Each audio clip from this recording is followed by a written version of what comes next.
Shalom Sobat Prestasi dan pemirsa Bible TV yang dikenal Tuhan. Apa kabar? Kembali malam hari ini kita akan diberkati dengan program Terang Kehidupan dari GBI Basilea Kelapa Gading yang akan dipimpin nanti oleh Pendeta Dr. James Park. Dan saat ini sudah ada bersama dengan saya. Shalom Pak James. Shalom Pak Agi Dermawan MTH dan seluruh pendengar Radio Prestasi serta semua pemirsa Bible TV yang dikasihi Tuhan. Apa kabar saat ini? Ya, kita berharap semua sehat-sehat ya. Semua sehat dan mantap, Pak. Amin. Kita juga baik-baik semua, Pak, Ya. ya. Oke, di malam yang indah ini Pak James, kita akan mendengarkan firman Tuhan nanti yang akan disampaikan Pak James. Kira-kira malam hari ini mengangkat tema tentang apa, Pak James? Saya akan mengajak untuk seluruh pendengar Radio Prestasi dan pemirsa Bible TV agar merenungkan kembali tentang Pentakosta. Pentakosta itu adalah perayaan ucapan syukur dari bangsa Israel. Karena apa? Karena mereka keluar dari tanah Mesir, Passover, setelah itu kemudian mereka 49 hari kemudian, jadi hari yang ke-50. Jadi 7 kali 7, 49 bagi ya. Jadi 7 minggu ya. Betul. Perayaan 7 minggu itu mereka mendapatkan hukum Taurat dari Gunung Sinai, Pak. Amin. Yang dikasih tahu oleh Tuhan kepada Musa. Amin. Nah, mereka mendapatkan hukum Taurat ini dan ya namanya juga di padang gurun, Pak ya. Kerjanya cuma jalan aja, jalan keliling-keliling, ikut arahnya Tuhan. Mau kemana? Makanya ada lagu yang berkata, bila engkau tak besertaku, ku takkan jalan sendiri. Ya. Amin. Itu ngambil dari kisah di padang gurun. Musa nggak mau jalan kalau tidak disertai Tuhan. Haleluya. Dan memang Tuhan menyertai dengan tiang api dan tiang awan pagi. 40 tahun mereka di sana. Sampai ke tanah Kanaan. Ini orang Israel kan pengembara, Pak ya. Ya. Nomaden di padang gurun. Mereka mengembara. Jadi padang pasir, nggak pernah ngelihat apa ya itu, sawah atau apa ya, Tandus ya. tandus ya, kebun anggur, apalagi ya. Mereka nggak pernah ngelihat seperti itulah, hutan pun mungkin nggak lihat. Karena generasi yang di Mesir, memang mereka hidup di tanah yang subur, Pak. Ya, di Gosen, tanah yang subur. Ya, tapi setelah keluar dari Mesir, setelah 40 tahun, yang tua-tua udah lewat semua. Ya. Yang masih tersisa itu Yosua dan Kaleb. Iya, mereka berdua ini jenderal-jenderal tua, tapi bersemangat luar biasa mereka. Slogan ini sampai diambil oleh sebuah negara besar ya, tentang veteran itu tidak akan pernah never die gitu ya, punya semangat. Nah tapi generasi berikutnya itu kan mereka nggak pernah ngelihat pertanian ya, nggak pernah mengalami seperti itu. Nah ketika mereka masuk ke tanah Kanaan, mereka masuk dengan sistem agraria, Pak. Oke. Jadi petani, biasanya kalau tani ya tanam sayur, ada juga ayamnya, ada ternaknya, ada Betul. kambing domba, berkembang gitu ya. Dan acara panen raya ini pun, penuaian panen raya ini pun dibuat persis ya di hari yang ke-50 ya. Makanya jadi hari Pentakosta. Jadi hari Pentakosta itu hari ketika mereka mendapatkan hukum Taurat yang ditulis di batu. Kemudian setelah itu mereka merayakan itu juga sekaligus setelah di tanah Kanaan. Mereka merayakan itu sebagai hari penuaian. Wah, hari penuaian, Pak.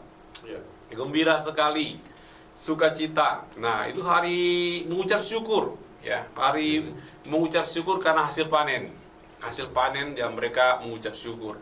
Sehingga semua orang-orang Israel yang sudah tersebar, kan mereka kan kasihan juga tuh.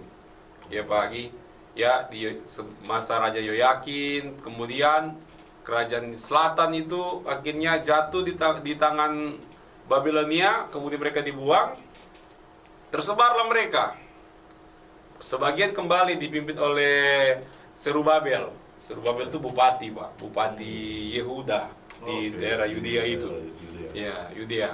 Nah, dipimpin oleh Zerubabel, sebagian kembali. Mereka tinggal sampai di masa Tuhan Yesus Kristus pagi. Oke. Tapi yang lainnya udah tersebar kemana-mana. Waduh, kemana-mana dah, gitu ya. Nah, ada tradisi dalam kitab Mazmur itu diingatkan, ayo kita ziarah ke Bukit Sion, ziarah ke Gunung Sion, ziarah ke rumah Tuhan, ya. Bukan ziarah ke kuburan bagi ya.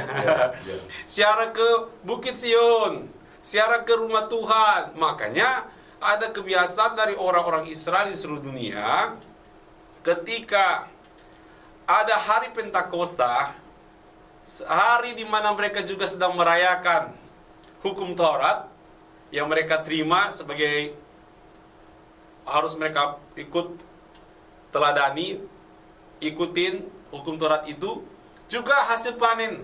Jadi perayaan berkat.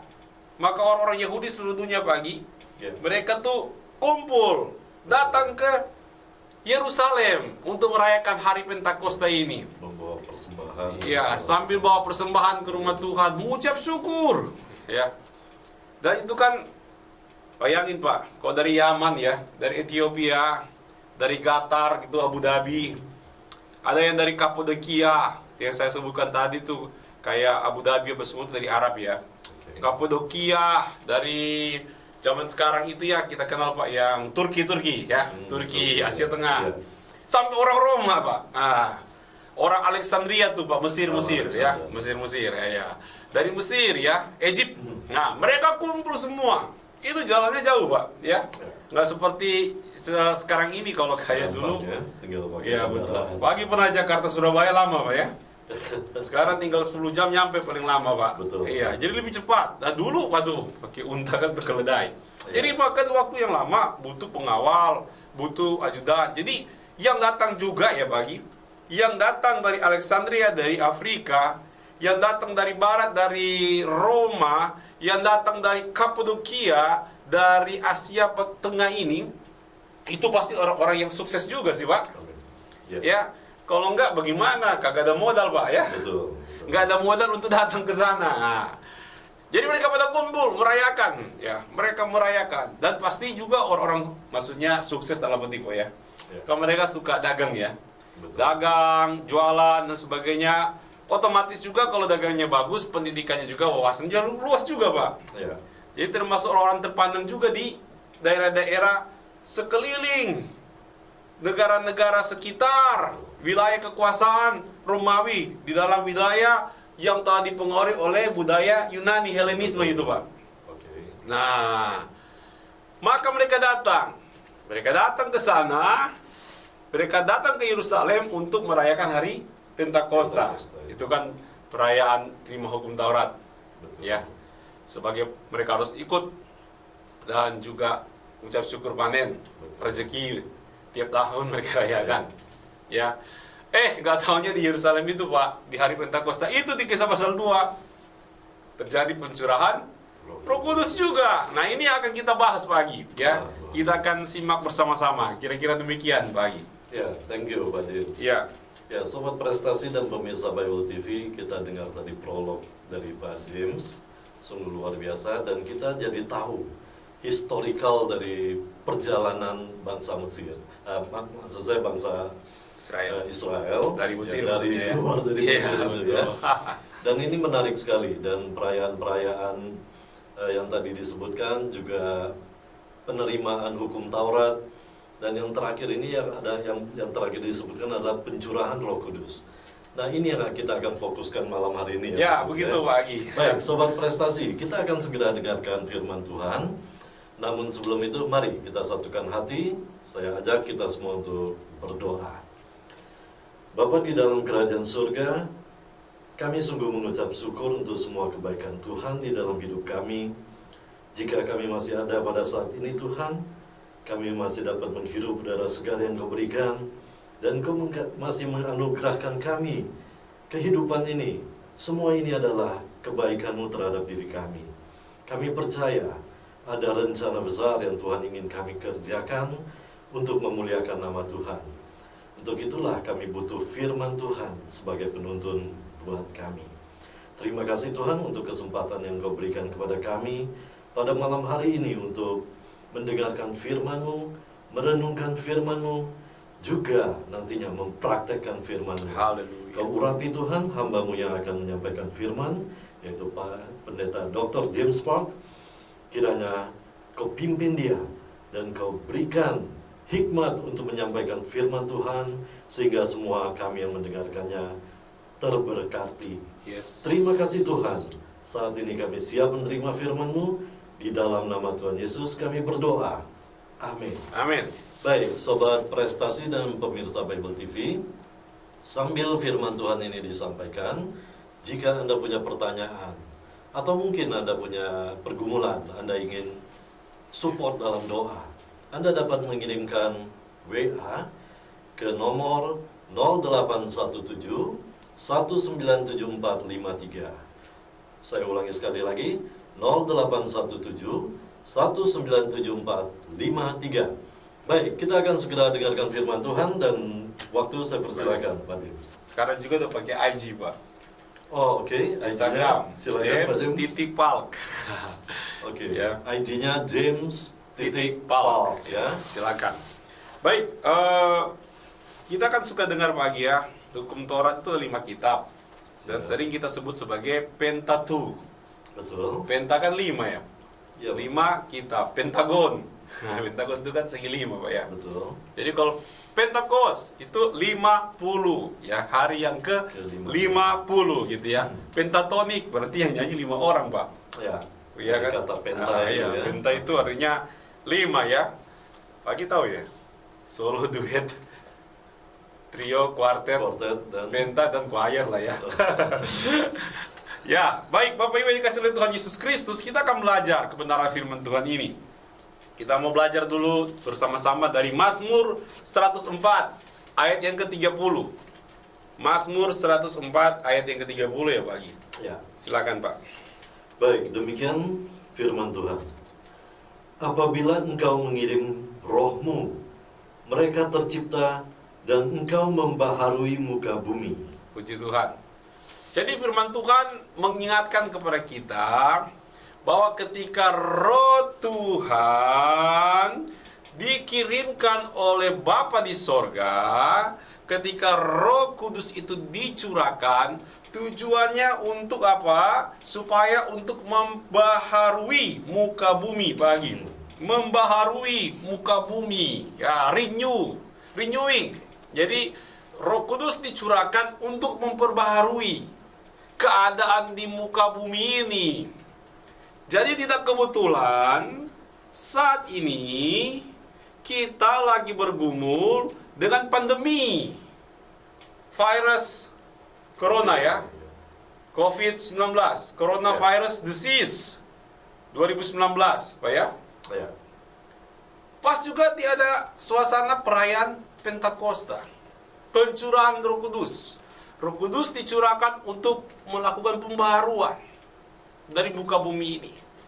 Dalam hal apa saja? Dalam hal keselamatan. Dalam hal apa lagi? Dalam hal kemanusiaan. Karena Tuhan menegaskan tentang kasih Allah. Karena begitu besar kasih Allah akan dunia ini. Jadi kemanusiaan. Tapi kita sedih ya Pak, di Minneapolis ya, Amerika Serikat. Ya, saat Ada ini sebuah ya, kisah ya.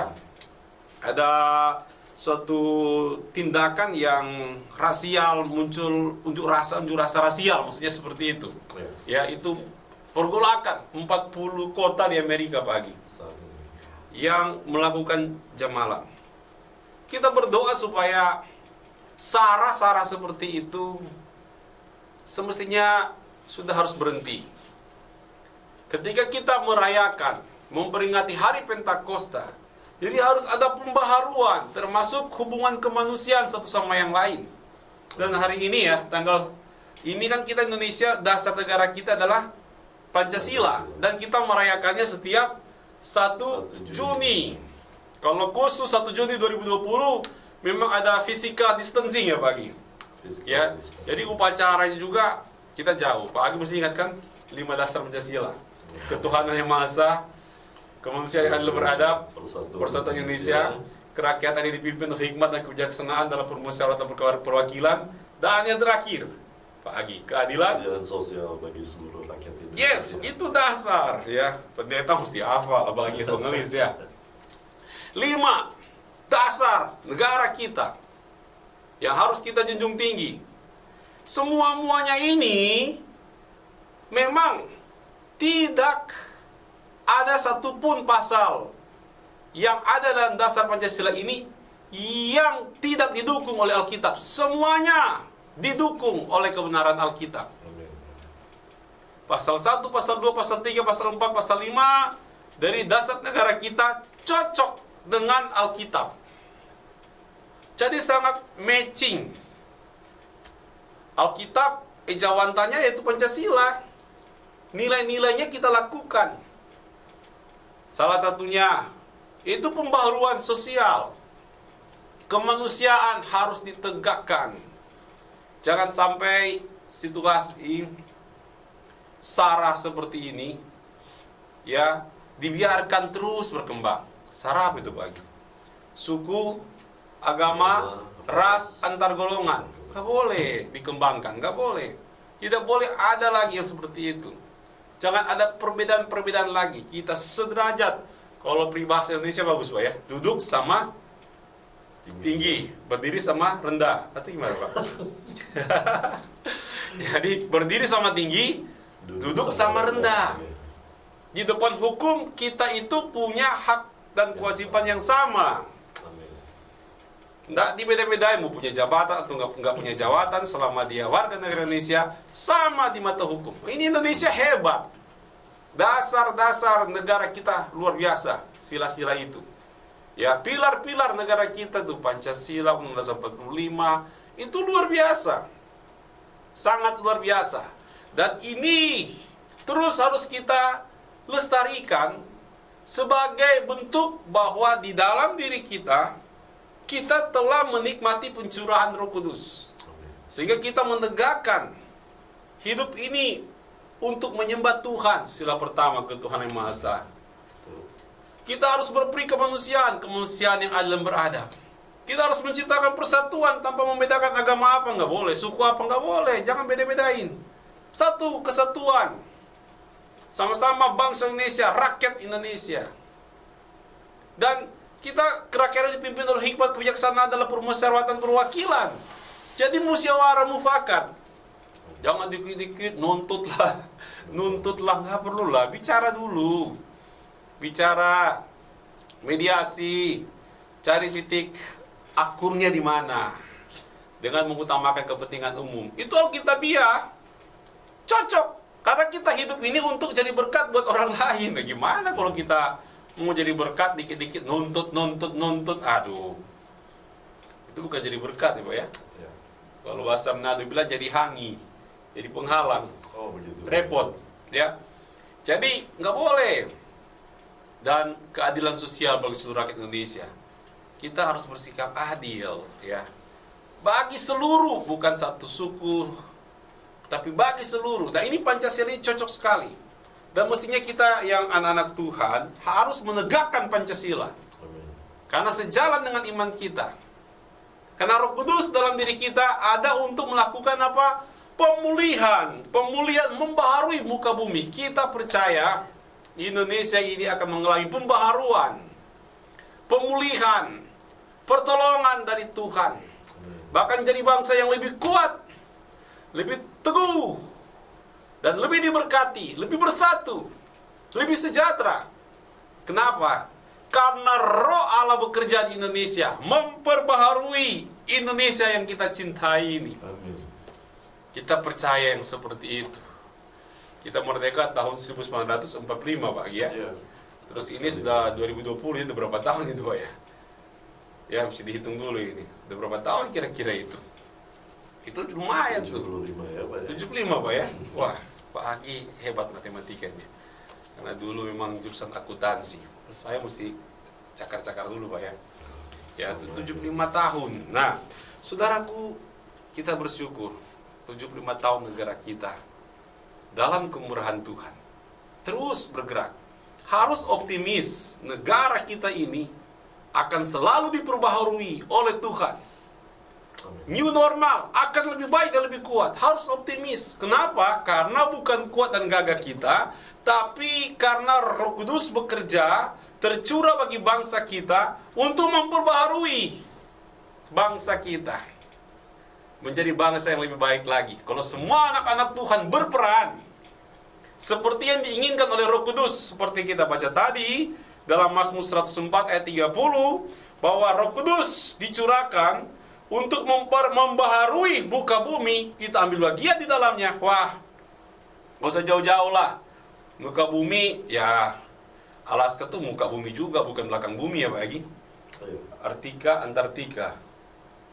Ya Pak ya. Arktika, Antartika atau gimana? Arktika, Antartika. Antartika di bawah ya. Selatan. Oke, nggak bisa kita bilang bahwa yang di Antartika itu belakang bumi, nggak, karena bumi bulat. Saya nonton NASA bahwa 2 astronot kemarin ke space, luar biasa, keluar angkasa. Jadi di situ kita lihat nggak ada muka, nggak ada belakang, semuanya sama karena bulat, ya. Dan berhasil Pak, sukses sampai ke satelit, sukses. Ya, keingat itu Pak Agi. Nah ini kita, bagian kita itu muka bumi ini, ya di mana kita berada. Ada peribahasa, di mana kaki berpijak, di situ langit dijunjung, ya. Waktu saya SD belajar begitu Pak. Ya. Apalagi Pak Agi orang Tanjung Pinang biasanya kan apa, pantun-pantun itu udah biasa Pak ya. Ya, jadi di mana kaki berpijak di situ langit dijunjung. Kita ini ada di Indonesia, kaki kita berpijak di Indonesia. Langit Indonesia lah yang kita junjung. Amin. Harga diri negara kita lah yang kita junjung. Amin. Kebanggaan negara kita lah yang kita junjung. Amin. Merah putih lah yang kita kibarkan sepanjang hayat kita. Amin. Kita junjung tinggi. Kau usah pikir ujung-ujung yang lain. Udahlah. Di sinilah, di muka bumi ini ya, bumi kita aja dulu, Nusantara, tanah air kita. Kita harus ambil bagian. Kalau kita bilang, wah ada Roh Kudus di hati. Hei, Roh Kudus ada buat apa? Untuk memperbaharui bumi, muka bumi ini. Muka bumi kita Indonesia. Ya kota kita lah. Ya di tempat rumah kita lah, di lingkungan kita. Kita harus terlibat untuk ambil bagian. Nah kita tertarik untuk melihat Yoel pasal 2 Pak, ayat 28. Ternyata semua anak Tuhan bisa ambil bagian di dalam membaharui bumi ini, muka bumi ini. Yohanes 2 ayat 28 sampai 29. Saya silakan bagi. Demikian firman Tuhan. Kemudian daripada itu akan terjadi bahwa aku akan mencurahkan rohku ke atas semua manusia, maka anak-anakmu laki-laki dan perempuan akan bernubuat. Orang-orangmu yang tua akan mendapat mimpi, teruna-terunamu akan mendapat penglihatan-penglihatan. Juga ke atas hamba-hambamu laki-laki dan perempuan akan kucurahkan rohku pada hari-hari itu. Jadi itu berlaku intinya bagi semua orang yang mau percaya Tuhan Yesus. Roh Kudus dicurahkan. Yoel sudah menubuatkan hal ini. Sekali lagi tujuannya untuk apa? Memperbaharui muka bumi ini.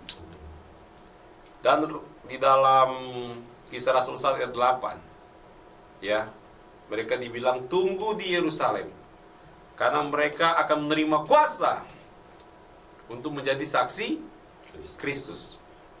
Kata Tuhan Yesus seperti itu. Dan memang kalau kita baca di dalam Kisah Rasul pasal 2 ayat 1 sampai dengan ayat yang ke-8 itu menarik sekali. Itu terjadi. Mereka itu orang-orang dari Galilea, orang kampung istilahnya. Datang ke ibu kota Yerusalem. Bisa apa coba orang kampung? Murid-murid Yesus Kristus 12 Rasul itu semuanya dari Galilea, orang kampung. Orang kampungan maksudnya. Ya, orang di kampung maksudnya begitu. Bukan orang kota. Kecuali si Yudas pengkhianat, nah, dia orang kota.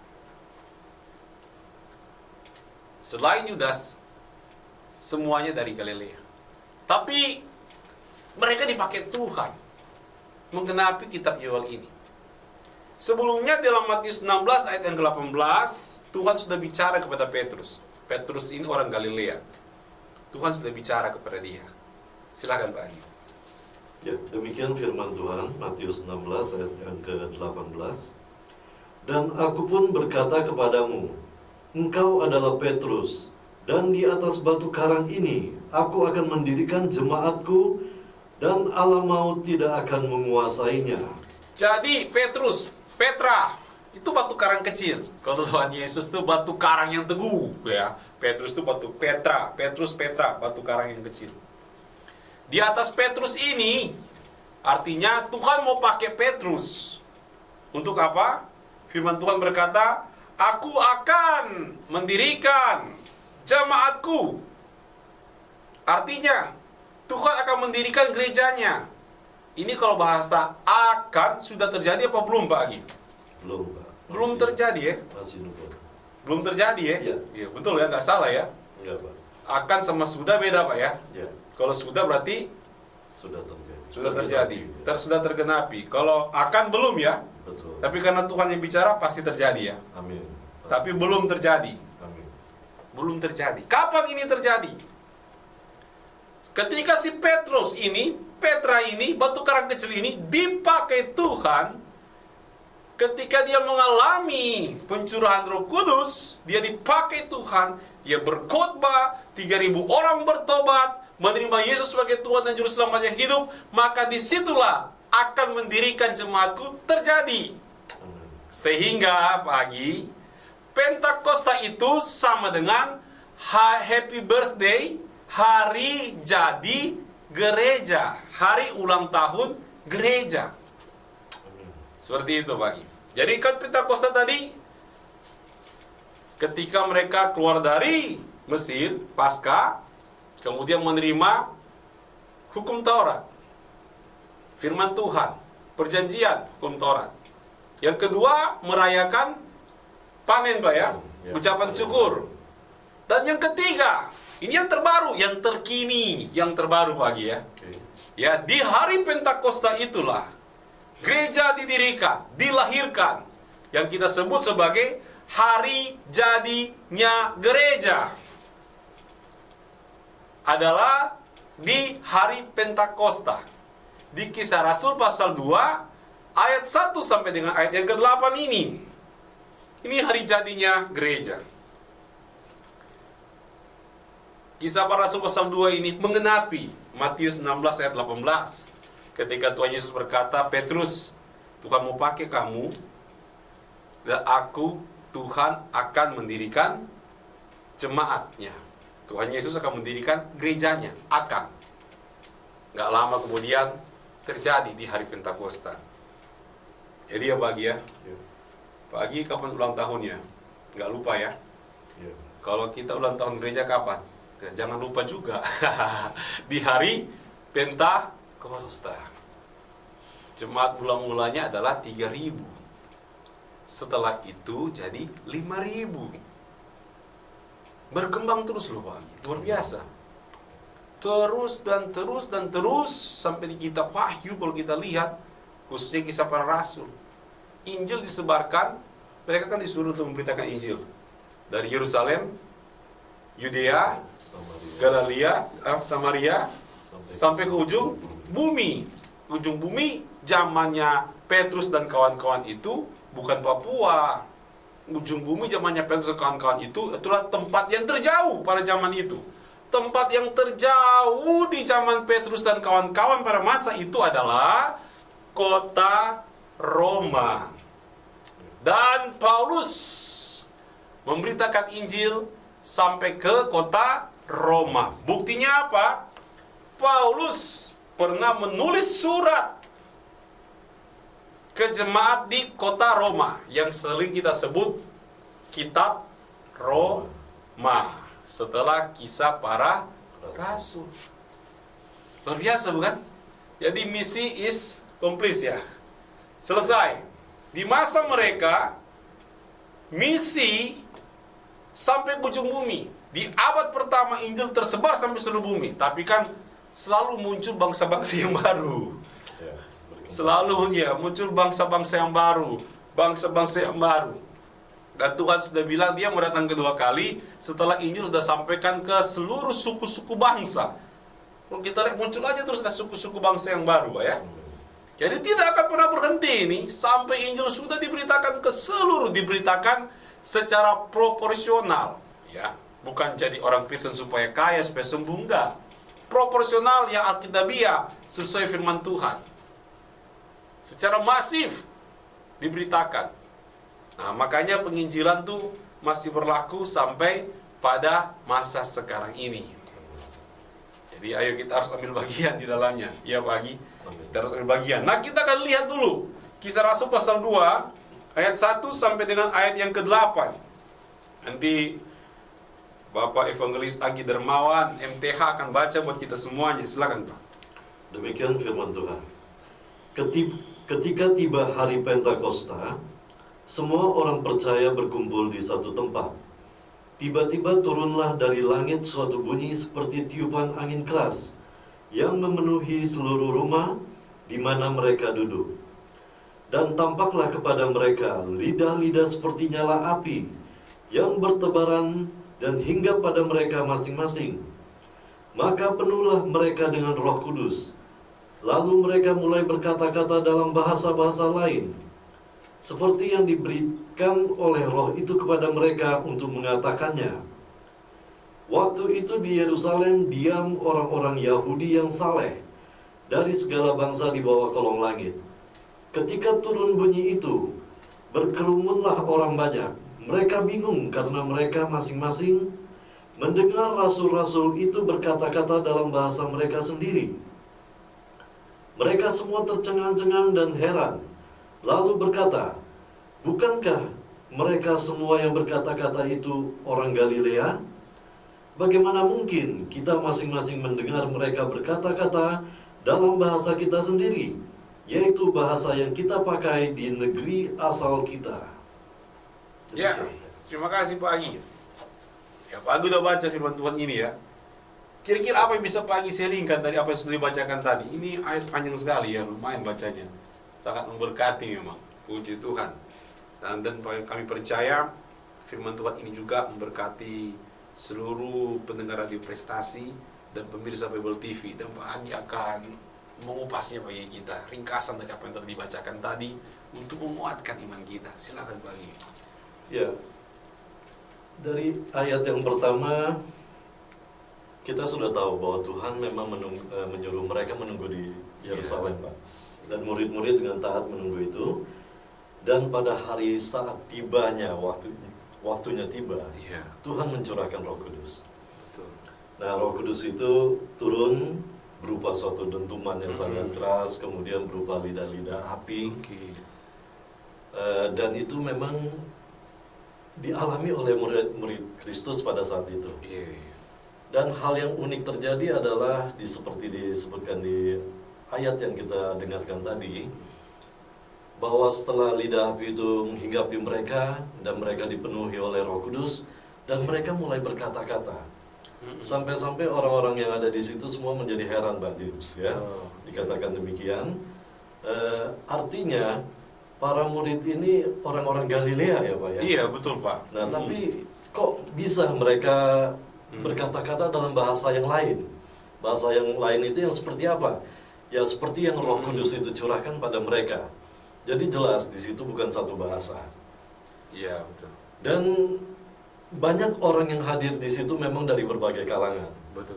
Dan mereka heran, kenapa orang Galilea ini bisa berbahasa, katakanlah Yunani, atau mungkin bahasa yang lain. Betul. Dan seterusnya. Dan tentu itu sesuatu yang boleh dikatakan sesuatu yang ajaib.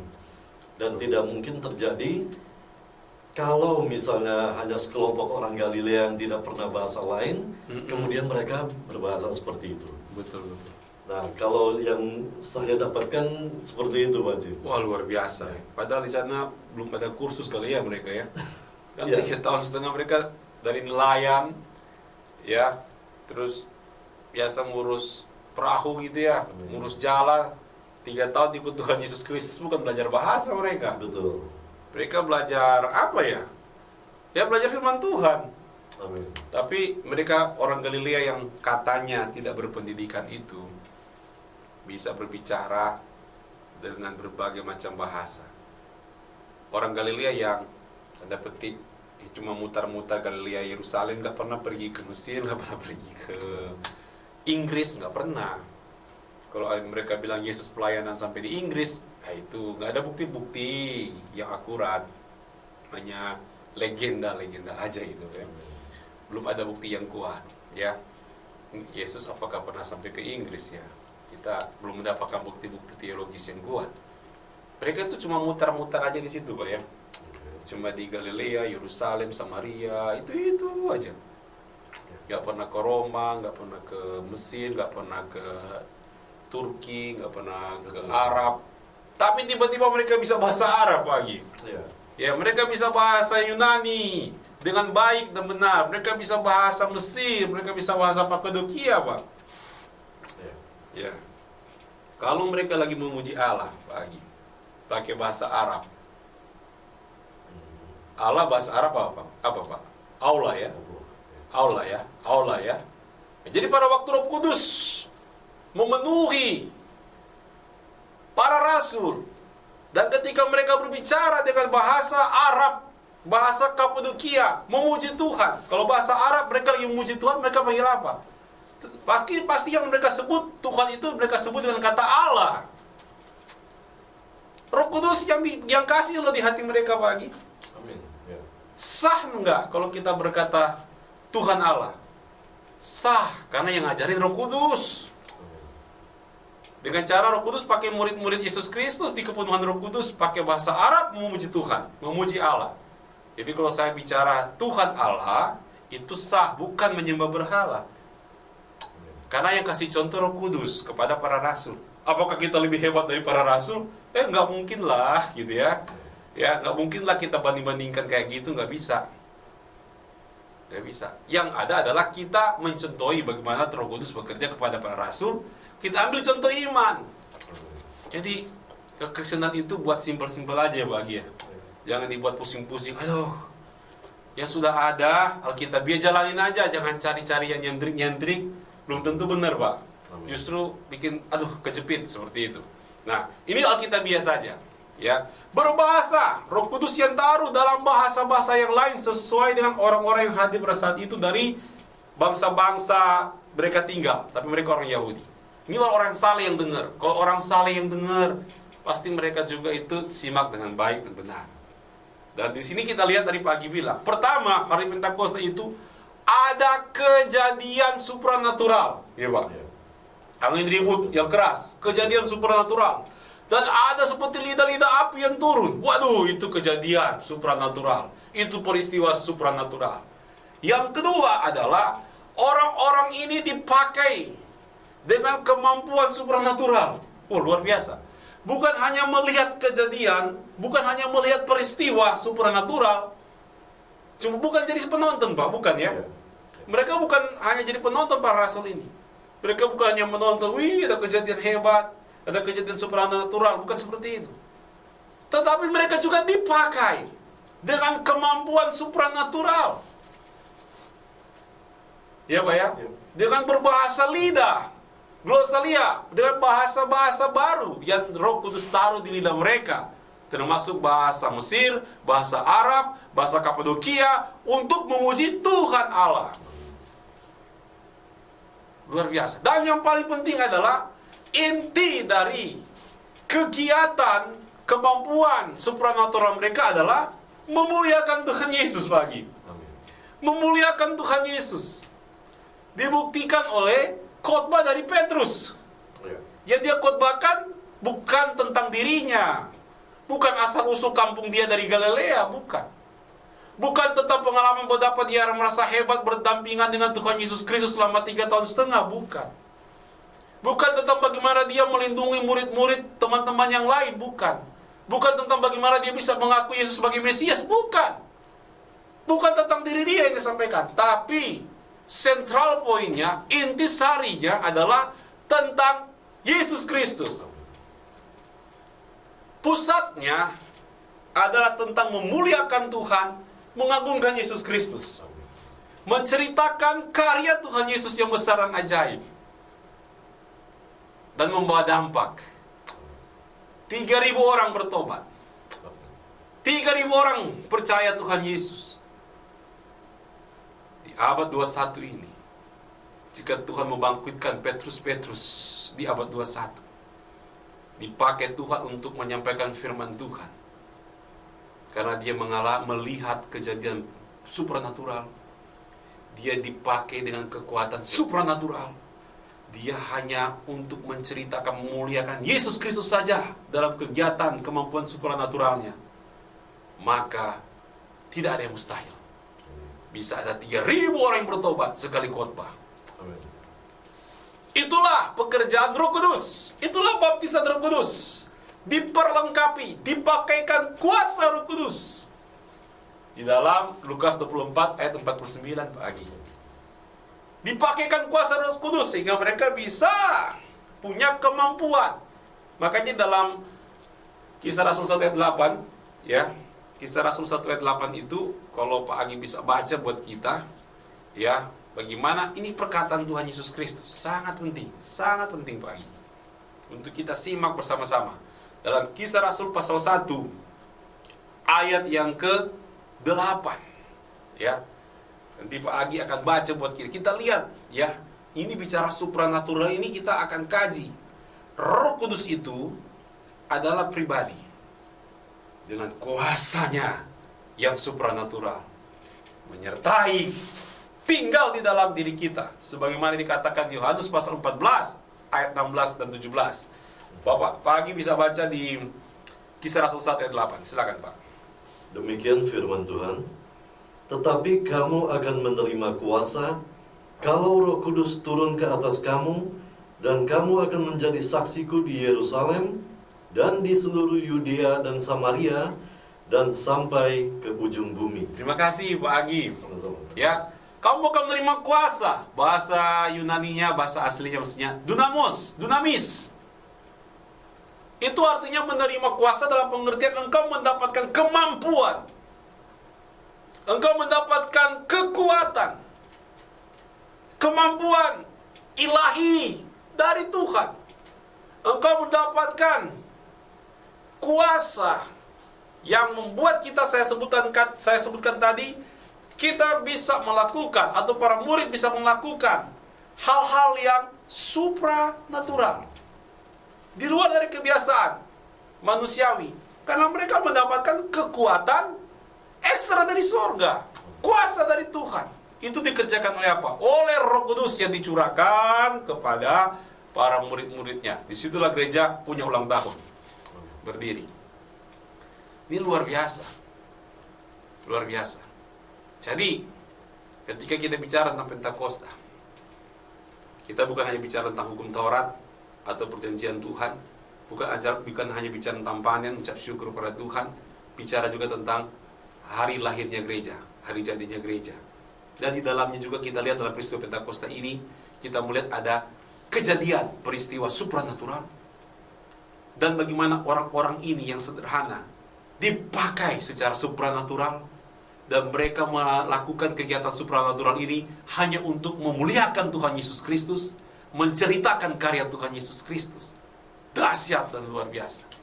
Karena memang Tuhan sudah janji, ya, mereka akan menerima kuasa, kemampuan, ability dari Tuhan, dari sorga.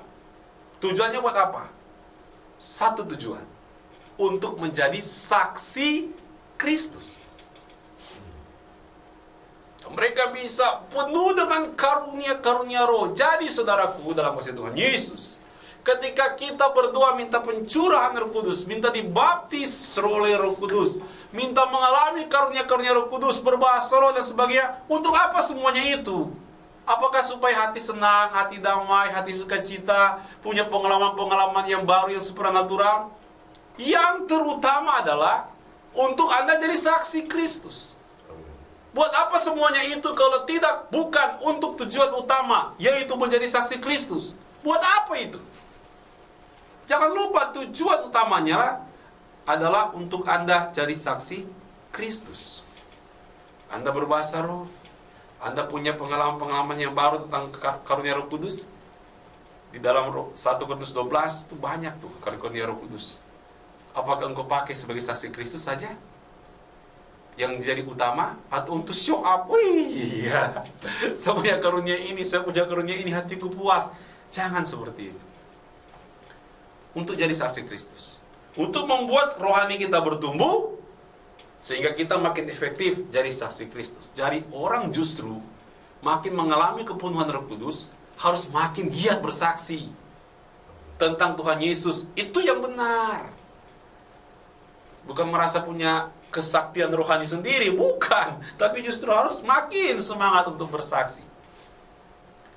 Semoga hal ini mendorong hati kita untuk minta dipenuhi oleh Roh Kudus, dibaptis oleh Roh Kudus, dipimpin oleh Roh Kudus. Untuk mengalami peristiwa supranatural dari pencurahan Roh Kudus.